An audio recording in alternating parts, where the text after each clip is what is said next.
살다 보면 원수 있어요, 없어요? 네, 원수를 만나게 됩니다. 그 원수가 꼭 사람일까? 저는 꼭 그렇지 않다고 생각합니다. 사람일까? 그리고 원수 짓을 하는 사람을 만나기도 하지만 사실은 원수가 사탄이지 않습니까?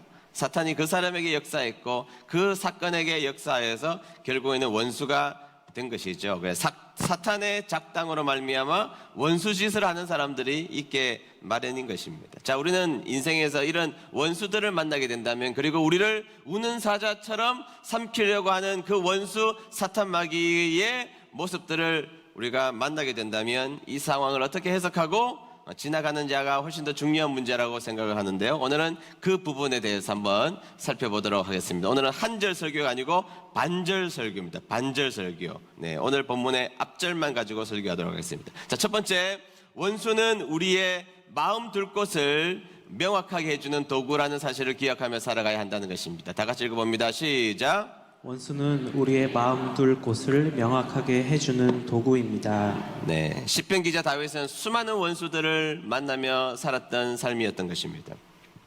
다윗이 원수에 대한 번민이 얼마나 컸는지 시편을 보면, 시편이 다 다윗이 지은 것은 아니지만 굉장히 많은 부분 다윗이 지었는데요, 83번 원수에 대한 이야기가 나옵니다. 원수로 가득 찬 것이 다윗의 인생이었다고 해도 과언이 아닐 만큼 원수로 가득했던 인생입니다. 특별히 다윗은 원수 때문에 너무너무 고통스럽고 힘든 인생을 살았던 것이죠. 그래서 시편 13편 2절을 보면 우리 다 같이 한번 읽어볼까요? 다 같이 읽습니다. 시작. 나의 영혼이 번민하고 종일토록 마음에 근심하기를 어느 때까지 하오며 내 원수가 나를 치며 자랑하기를 어느 때까지 하리이까. 아멘. 자, 원수가 자신을 거의 짓밟아서 이겨버린 것만 같았던 것입니다. 원수가 가득했는데 이 원수가 득세하는 모습을 자신의 인생에서 보면서 너무 낙심하고 너무 힘들었던 다윗은 하나님 앞에, 하나님 제발 저에게 좀 가까이 와주십시오, 이렇게 간절히 기도했던 것이죠. 원수가 너무 강력한 힘을 가지고 자신에게 오자, 하나님이 살아계시다면, 그리고 하나님이 나를 사랑하신다면 하나님 제발 나에게 가까이 와주십시오, 그 기도를 한 것이 시편 13편의 기도라는 것입니다. 시편 25편으로 가보면, 25편 19절에 가보면 이런 이야기도 하고 있죠. 다 같이 읽습니다. 시작. 내 원수를 보소서. 그들의 수가 많고 나를 심히 미워하나이다. 아멘. 네, 원수가 자신의 주위에 너무 많은데 원수가 많고 자신을 미워하는 미움의 깊이조차도 깊었다라고 이야기하고 있는 장면을 만나게 된 것이죠. 그래서 다윗은 자신의 인생이 너무너무 힘이 들었다는 것입니다. 저 멀리 원수도 있었지만 내 가까이 원수도 있었고 내 가족이 원수가 되는 그 사건들을 경험하면서 이 원수가 가까이에서 작업하고 있는 여러 가지 일들이 자신의 인생을 너무나 힘들게 했다는 것입니다. 그런데 여러분, 가만히 한번 생각해 보십시오. 우리가 언제 믿음의 성숙이 이루어졌습니까? 여러분, 우리가 언제 하나님 앞에 간절했습니까? 언제 여러분 우리가 하나님 앞에 서 있으면서 이 믿음이 진보되며 믿음이 성장했습니까? 가만히 생각해 보면 그 원수가 우리를 힘들게 할 때이거든요. 원수가 힘들게 하거나, 그리고 원수가 했던 일 때문에 내 마음속에 어려움이 있거나 상처와 아픔 속에서 우리가 간절히 하나님 앞에 애써서 기도하고 하나님을 찾고 하나님을 만나는 일들을 우리가 했음을 알 수가 있습니다. 여러분, 언제 하나님을 간절히 찾았습니까? 한번 여러분들의 인생을 한번 반추해 보십시오. 반드시 그때는 어떤 문제가 여러분들을 압도하고 있을 때, 도무지 내가 해결할 수 없다는 그 상황 속에 우리는 하나님 앞에 간절했다는 것입니다. 여러분, 우리나라의 그 숭례문이 불이 탔을 때, 국보 1호 숭례문이 불이 탔을 때 그 숭례문을 복원하는 데 있어서 가장 중요한 역할을 했던 사람이 있죠. 그분이 신응수 씨라는 분인데요. 나중에 문제가 좀 있었긴 했지만 하여튼 어쨌든 실력으로는 넘버원입니다. 신응수 씨. 그래서 이 사람을 대목장이라고 하기도 하고 도편수라고 부르기도 하는데요. 한 번은 이 사람이 인터뷰를 하는 내용들을 가만히 보니까 이런 이야기를 했습니다. 이 천년갈 궁궐을 짓는 데 있어서, 이렇게 국보, 남대문 같은 것을 짓는 데 있어서 사용하는 나무가 있다는 것입니다. 자신이 선택하는 나무가 있는데, 오래전부터 사람들이 선택했던 나무가 있는데 그것이 뭐냐면 적송이라는 나무를 선택한다는 것입니다. 어떤 나무를 선택한다고요?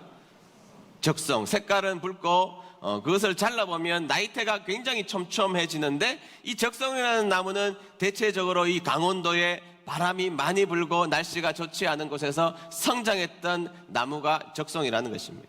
나무가 잘 자라지 못했던 것이죠. 비바람을 맞고 컸기 때문에 이 나무가 잘 자라지 못해서 나이테가 촘촘하다는 것은 1년 동안 자란 양이 얼마 되지 않는다는 것입니다. 그런데 이 나무는 비바람을 맞고 모진 고통을 당하고 성장했던 나무이기 때문에 밀도가 워낙 가능하기 때문에 어떠한 상황과 어떠한 환경 속에서도 나무가 휘지 않는다는 것이죠. 그래서 적당한 건물을 지을 때는 적당한 나무를 선택하면 되지만 천년갈 건물을 짓겠다고 마음을 먹으면 귀한 이 적송, 비바람을 맞았던 적송을 선택하여서 그 나무를 가지고 궁궐을 짓게 된다는 것이고, 물론 남대문도 그렇게 복원을 했던 것이죠. 그래서 여러분, 이 더디게 자란 나무, 비바람을 맞고 더디게 자란 나무는 궁궐의 재료가 된다는 것입니다. 이 동남아시아에서 가져온 나왕 같은 나무 있잖아요. 나이테가 엄청 넓은 그런 것은 그냥 가벼운 가구는 얼마든지 만들 수 있지만 위대한 궁궐과 위대한 작품을 만들기에는 부족한 재료였다는 것입니다.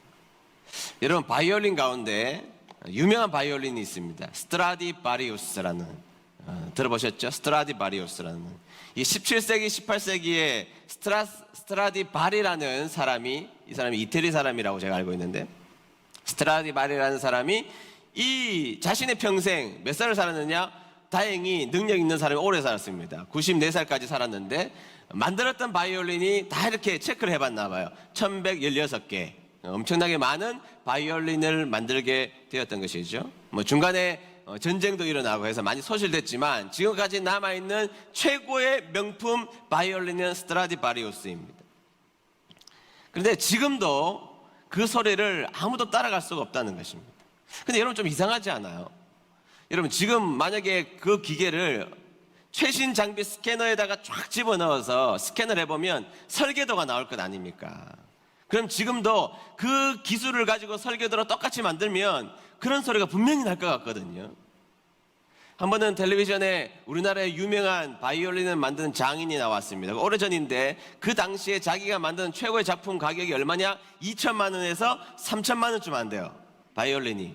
그런데 그 유명했던 악기와 이 사람이 만든 악기, 이 유명한 분이 만든 악기를 그 자리에서 연주했을 때 그것을 구분해내는 사람이 별로 없었습니다. 유명한 연주자라도 구분해내는 사람이 별로 없었다고. 그러니까 금방 만들면 2천만 원짜리, 3천만 원짜리 바이올린도 그런 멋진 소리가 난다는 것입니다. 그런데 그 뒤에 이야기가 있습니다. 처음에는 똑같은 소리가 나도 시간이 지나면 소리가 완전히 달라진다는 것입니다. 처음에는 비슷해졌는데 에이징을 거치면 숙성된 소리로 몇 년, 10년, 20년, 30년 지나면 그때부터는 비교할 수 없는 소리로 또다시 갈라지게 된다고 이야기를 했습니다. 신흥수 대목장이 적성이 비바람을 견뎌온 나무가 명품이 된다고 하면서 마지막에 이런 이야기를 덧붙였습니다. 사람도 마찬가지입니다. 사람도 마찬가지입니다. 좀 전에 소개했던 시편 13편에 원수 때문에 고생했던 이 다윗이 어떤 고백을 합니까? 시편 13편 5절, 같은 13편의 5절을 보도록 할까요?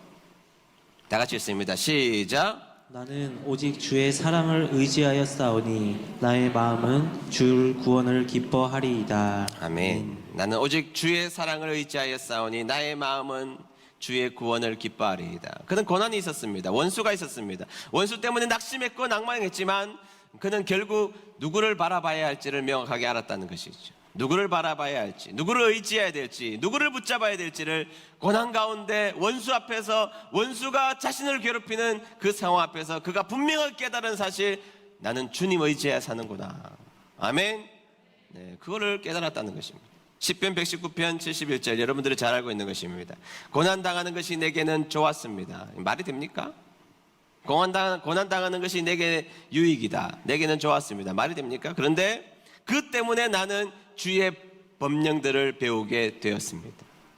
자신은 고난당했습니다. 원수 때문에 고통스러웠습니다. 너무 아팠습니다. 그런데 자신의 인생을 되돌아볼 때에 내가 그때서야 하나님의 명령을 제가 바로 깨닫고 의지하고 붙들고 하나님의 말씀을 가까이 해야 됨을 알았다는 것입니다. 그래서 고난당하는 것이 내게는 좋았던 일이었습니다. 이렇게 고백했던 것이죠.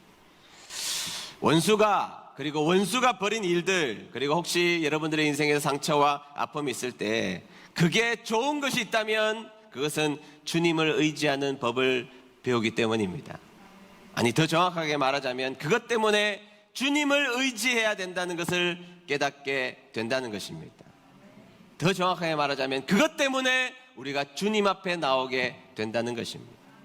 그래서 내 인생에 원수가 찾아올지라도, 원수 짓을 하는 사람을 만날지라도 그것 때문에 여러분들의 낙심에, 낭망의 어두운 골짜기를 지나간다고 생각하지 마시고 그것 때문에 주님 앞에 나오시는 저와 여러분 되시기를 주의 이름으로 축복합니다.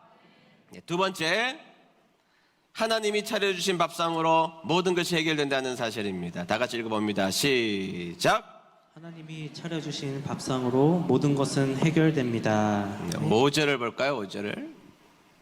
5절을 읽겠습니다. 시작. 주께서 내 원수의 목전에서 내게 상을 차려주시고 기름을 내 머리에 부으셨으니 내 잔이 넘치나이다. 아멘. 자, 이 구절이 우리 옛날 성경을 보신 분들은 이 구절을 가지고 오해를 많이 했죠. 옛날에는 내게 상을 베푸시고 이렇게 말하니까 아, 하나님이 원수들 앞에서 나에게 상을 주시는구나, 트로피를 주시는구나, 뭐 이렇게 생각을 했는데 그게 아니고 여기 등장하는 나에게 상을 차려주시고죠. 차려주시고 preparing breakfast, 나에게 밥상을 차려주셨다는 의미입니다. 밥상을 차려주셨다.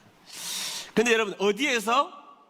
원수의 눈앞에서 나에게 밥상을 차려주셨다, 뭐 그런 말이거든요. 원수의 눈앞에서 나에게 밥상을 차려주셨다. 여러분, 이 구절을 여러분 어떻게 받아들이십니까?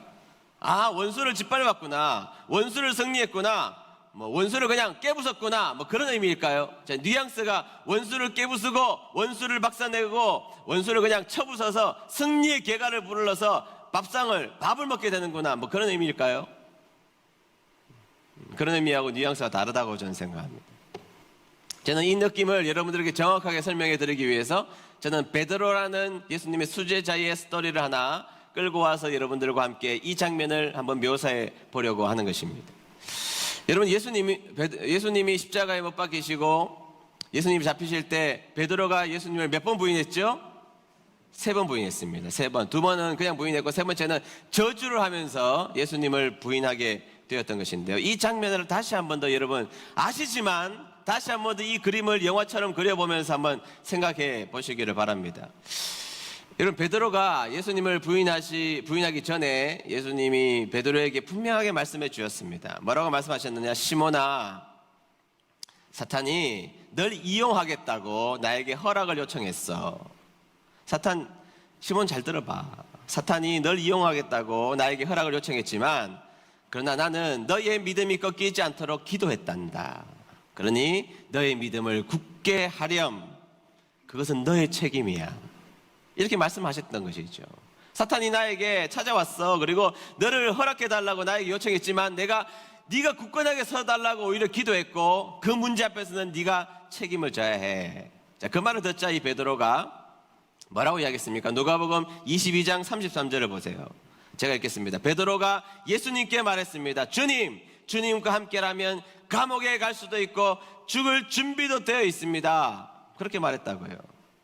예수님, 그런 걱정은 붙들어 매시죠. 내가 어떤 사람입니까? 내가 용기 있는 사람 아닙니까? 예수님이 감옥 간다고요. 내가 감옥 갈게요. 예수님이 죽으시면 나도 같이 매달려 죽을게요. 말만 이만기.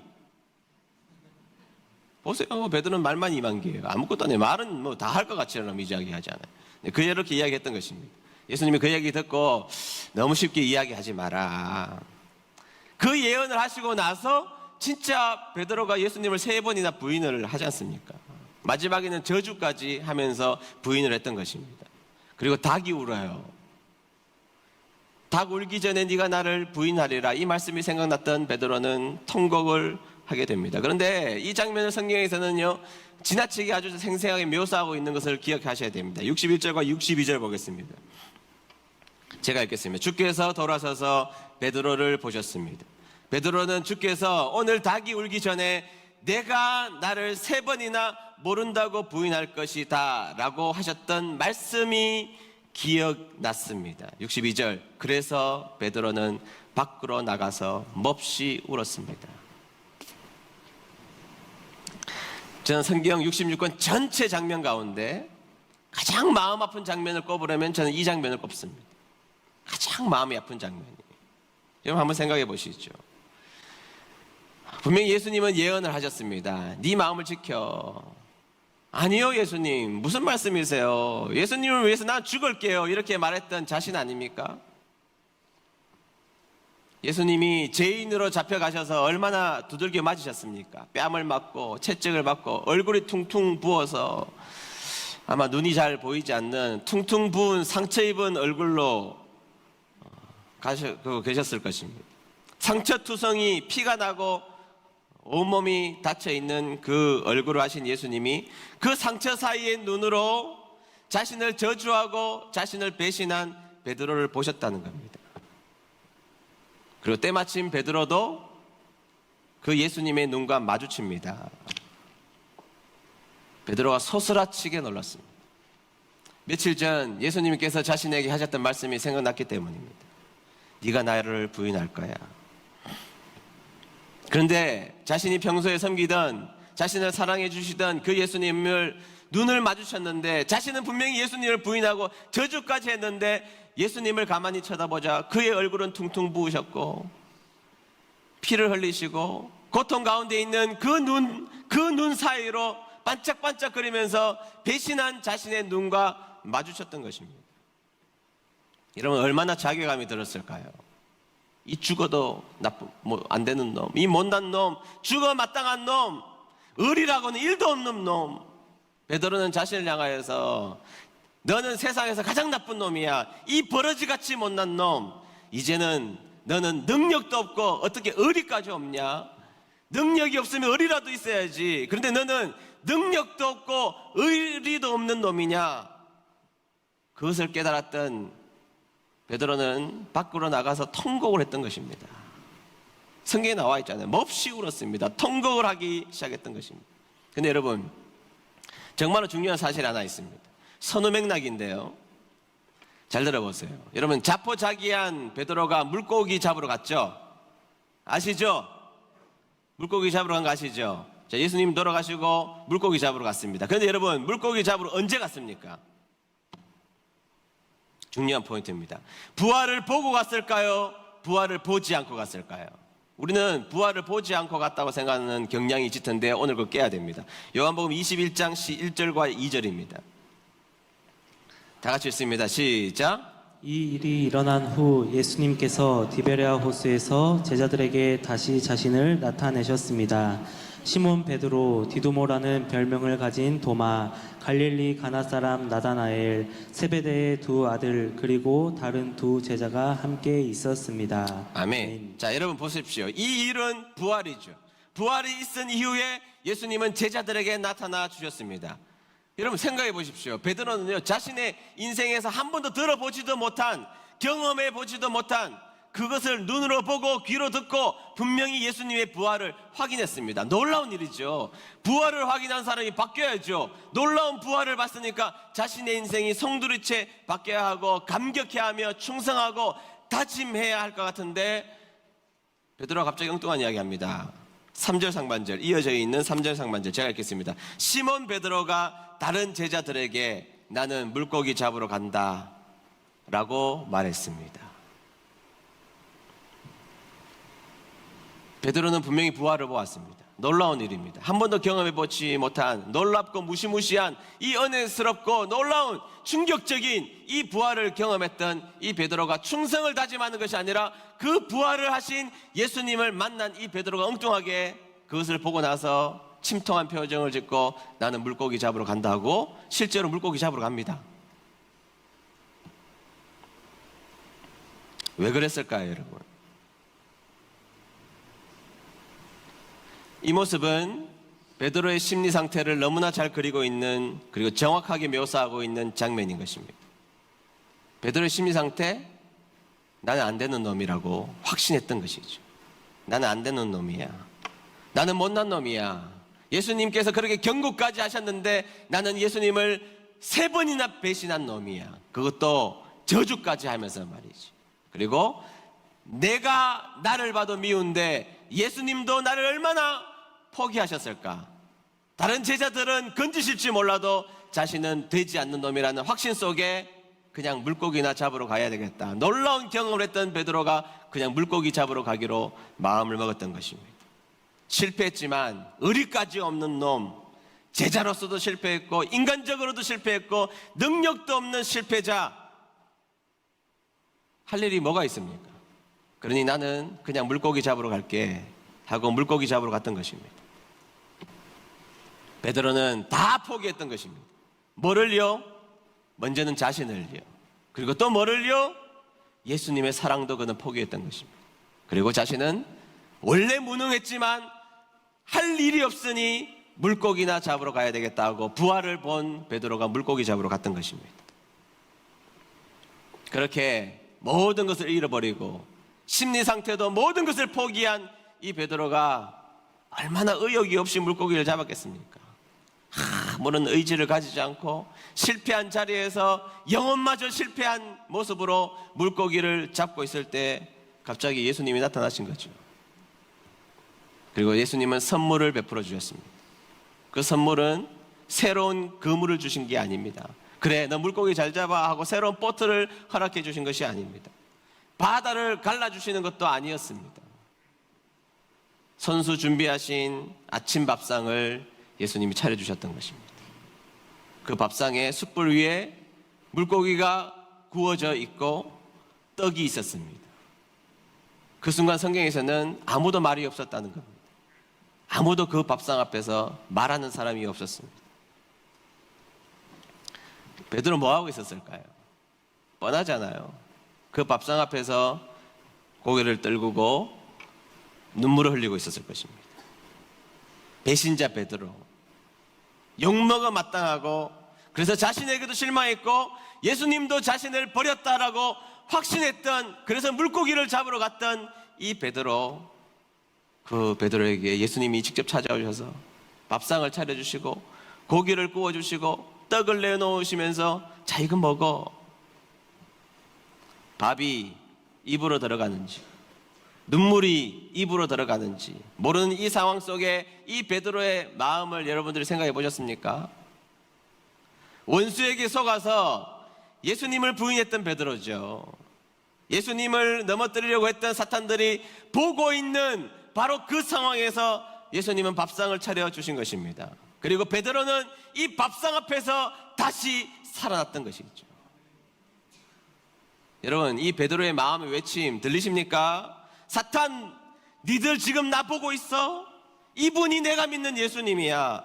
내가 예수님 3번이나 부인했고 저주까지 했고 내가 한 예수님 앞에 못난 모습을 보였고 나를 그렇게 못난 모습으로 내가 서 있었던 나였지만 그러나 여전히 그 못난 모습을 사랑하신 예수님, 이분이 내가 믿는 예수님이셔. 나는 실패했고 나는 넘어졌고 나는 못난 놈이고 내가 생각해도 짜증나는 놈이지만 이런 놈을 위해서 밥상을 차려주시는 분, 이분이 내가 믿는 예수님이야. 앞으로 까불지 마. 사탄 앞에서 외침 속에 이 밥상 앞에 서 있다는 것입니다. 너희들이 나를 잠시는 넘어뜨릴 수 있어도, 너희들이 잠시 나를 낭망 속에 빠뜨리게 할 수 있어도, 너희들이 잠시 나를 실망시킬 수 있어도, 나의 실망과 실패가 있어도 나에게 밥상을 차려주시는 분, 그분이 내가 믿는 한 예수님이야.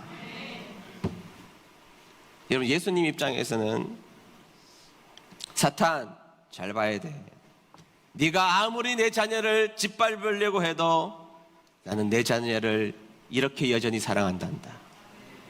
비록 실패하고 때론 못난 짓 하고 때론 엉뚱한 모습을 하면서 살아가는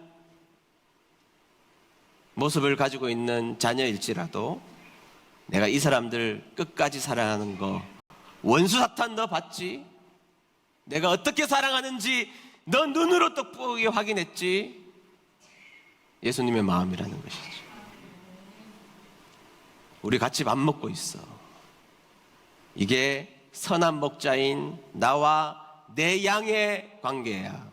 이 양이 때로는 그릇된 길로 행하고 각기 제 길로 가고 엉뚱한 곳에 가서 숯불에 걸려 있어서 내 마음을 아프게 한 것도 사실이지만 나는 선한 목자이기에 이 양을 위해서 목숨을 버릴 수 있고 밥상을 차려줄 수 있는 게 나야. 사탄, 네 눈으로 확인했지? 앞으로 나의 자녀들 건들지 마. 믿습니까? 이게 시편 23편 5절입니다. 내 원수의 목전에서 내게 상을 차려주시고 수많은 좌절과 수많은 아픔과 자신의 아빠마저 자신을 못난 놈이라고 했고 형제마저 치사한 인간이라고 자신을 치부했고 자신은 주님의 일을 감당하면서 수많은 원수들을 만나서 엄청난 좌절을 경험했던 것처럼 보였지만 그의 인생의 결론은 그 원수들 앞에서 나에게 밥상을 차려주시는 분이 내가 믿는 하나님이었다는 것을 고백하고 있는 장면인 것입니다. 여러분 삶이 어떠십니까? 여러분들의 실패의 언저리와 낙심과 원수 때문에 여러분들의 마음이 고통스럽고 아파할 때 여러분들에게 밥상을 차려주시며 여러분들을 향한 그 놀라운 사랑을 지금도 확인해 주시는 그 하나님이 우리가 믿는 하나님이신 줄로 믿습니다. 여러분들이 앞으로 23편 5절을 읽을 때 바로 이 감격을 가지고 여러분들이 읽으셔야 합니다.